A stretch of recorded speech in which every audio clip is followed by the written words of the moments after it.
Welcome to Factual America, where we dig into the headlines, expose the narratives, and uncover the stories shaping our country, whether they want us to or not. Are Democrats trying to rig 2028? Already? What if I told you the 2028 presidential election is already being shaped behind closed doors? You might say, come on, we haven't even hit the primaries yet.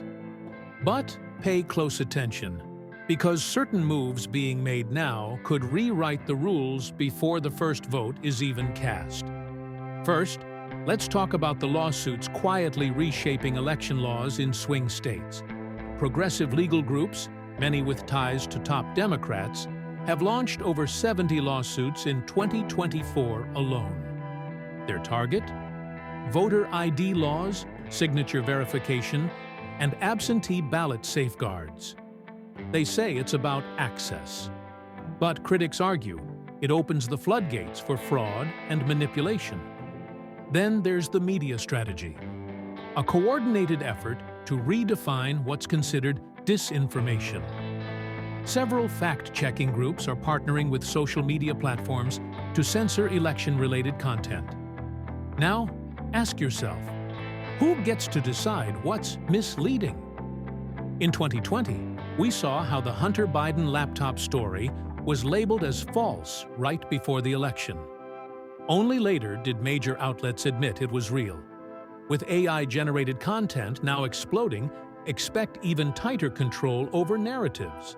Some Democrats are already calling for pre-bunking, flagging future content before it's even created. Let's take a closer look at some of these initiatives. Pre-bunking means labeling potential future talking points as misleading, even before they're posted. It's like a preemptive strike against narratives they fear might gain traction. This effort isn't just theoretical. Several pilot programs are already being run in academic settings, partnered with government grants. They argue that it improves public awareness. But civil liberties advocates warn it sets a dangerous precedent. And then there's redistricting. In states where Democrats hold power, they're aggressively redrawing maps to lock in House seats. Critics call it a blatant power grab. Supporters call it leveling the field. Don't forget the courts. President Biden has confirmed over 180 federal judges. Many of these will rule on key election cases in the coming years. The long-term impact?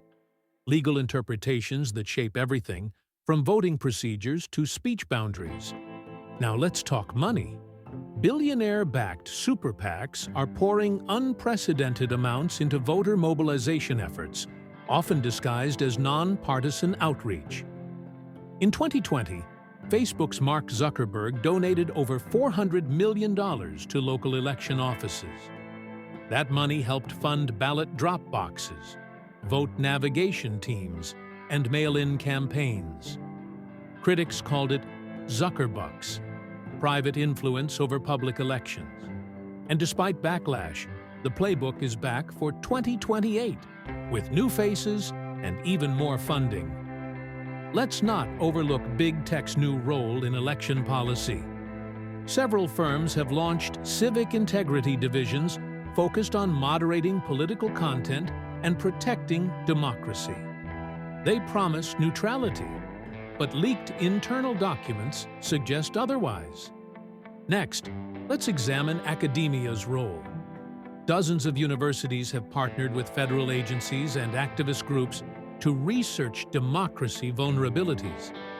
Sounds noble until you realize these projects are often used to justify new surveillance on political speech. Professors have even proposed giving the federal government emergency powers to block election narratives deemed harmful. Then there's the push to eliminate the Electoral College. Some Democrats are aggressively campaigning for a national popular vote compact. That sounds fair, until you realize it would give urban megacities overwhelming control, while silencing smaller states. And what about automatic voter registration? Several Democrat-controlled states have enacted laws automatically registering anyone who interacts with government agencies, whether they ask to register or not. That includes non-citizens receiving driver's licenses. Are mistakes being made, or is it part of a larger pattern? Let's also examine the role of ballot harvesting.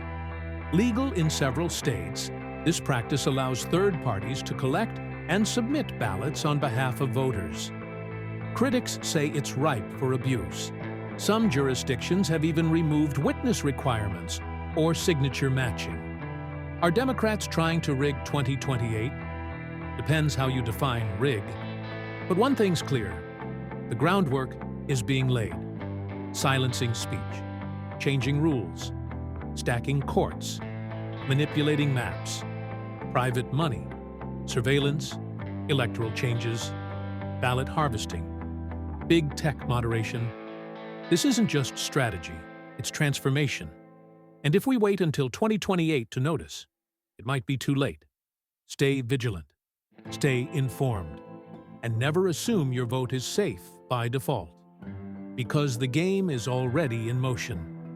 Thanks for watching Factual America. If you found this eye-opening, smash that like button. Subscribe for more real talk they won't show you on cable news, and drop a comment below. Do you think 2028 is already being rigged,